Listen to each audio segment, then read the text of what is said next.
Hello everyone. Today we will be playing Final Fantasy 15. So this game has an interesting history. Originally, it was going to be a part of the universe or the multiverse of Final Fantasy 13, but that didn't happen. It was originally called Final Fantasy Versus 13, but to be a very darker game per se, with Kingdom Hearts style combat, everything else, but development took a long while until, Square decided to remove Tetsuya Nomura, who, was being the main director at the time, off the project and, insert someone else. I can't remember who it was exactly onto the project, and pretty much, get a plethora of media that told the story because they chopped it up into different places, per se. For instance, there was King Tale, which is somewhat a bedtime story being told to a young Prince Noctis by his dad about some adventure his dad and some of his friends had, of course. Then there's, all the trailer media, stuff like that, though. The Brotherhood anime stuff that happens during it, though, but I do recommend watching it. Kind of around chapter 2, probably. Then there's the mobile game, like a fortress defense type of game. Then there's a prologue demo, which you can no longer get, but it was, what it was, just young Noctis in a dream, whatnot, trying to do whatever, and then, have a little audio book drama that kind of talking about Prince Noctis the day before he left, of course, following him, seeing his links up with others, so with that, what happened the day before he left, and then their King play was so the invasion of Insomnia, I think it was, yeah. Mm-hmm. Pretty much, they put the story kind of badly, and then they made DLC episodes involving Gladius, Ignis, Arden, and Prompto. And funny enough, though, the Arden stuff was starting up a new kind of DLCs where it would change the story a bit, per se, but they ran out of money and that stuff got made into a novel. Which, funny enough, though, we're trying to retcon some of the bad stuff from, trying to retcon the original story as, the bad ending and whatnot. But anyways, the one had a pretty neat taste of it, though. It feels like an Earthbound game to me in a way, just because of, you don't have turn-based combat anymore. It's very more action-oriented. Very similar to how Final Fantasy 16 is. And pretty much, I would say,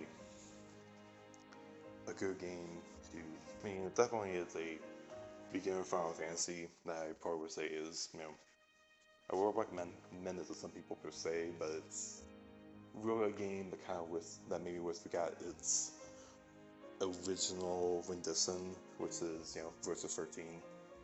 But anyways, you travel around the world, you fight, do quests, stuff like that, though. In order to lower up, you have to make camp for the night, but there are some things you can do to kind of lower your characters a bit if you want.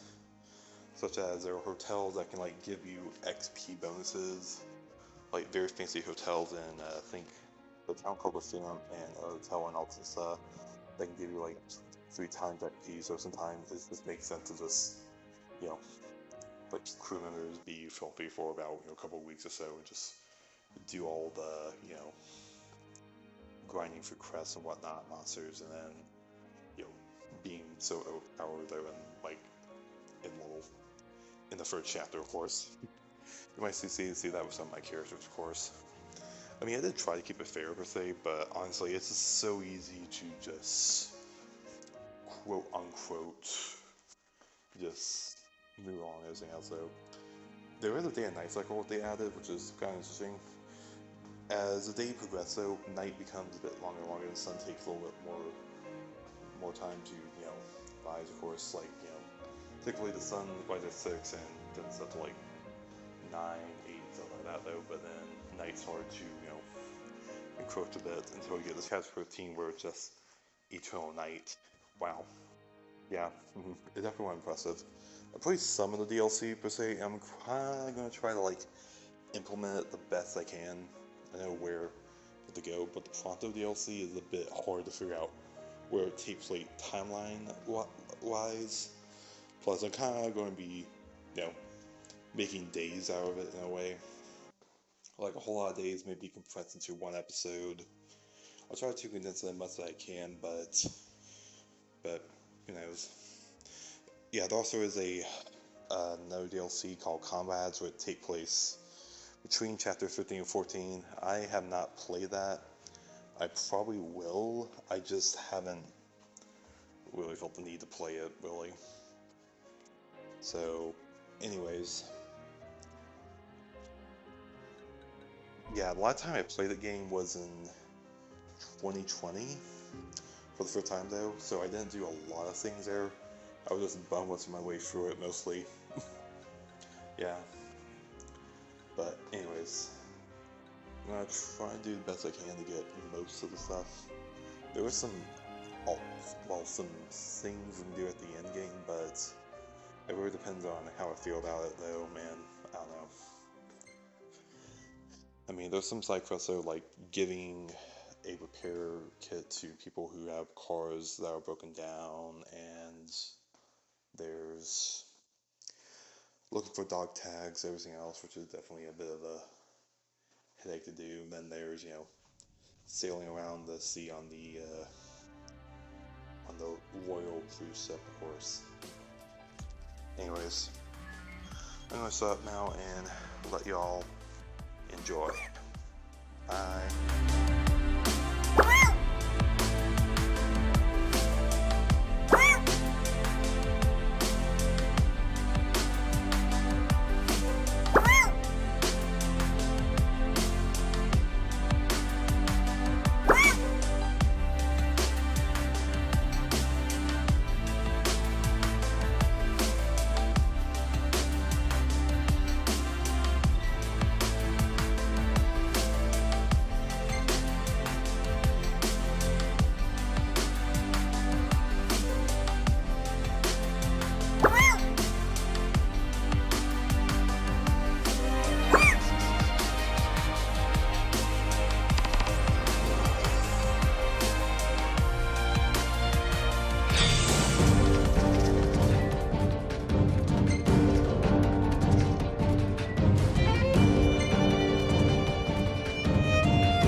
you rang?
Pronto, you're up!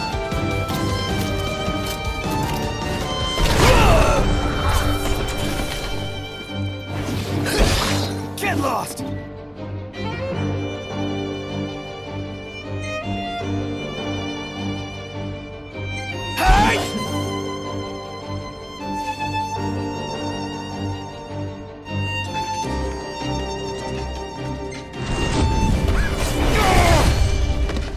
No one, Mr. Nice Guy!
Okay!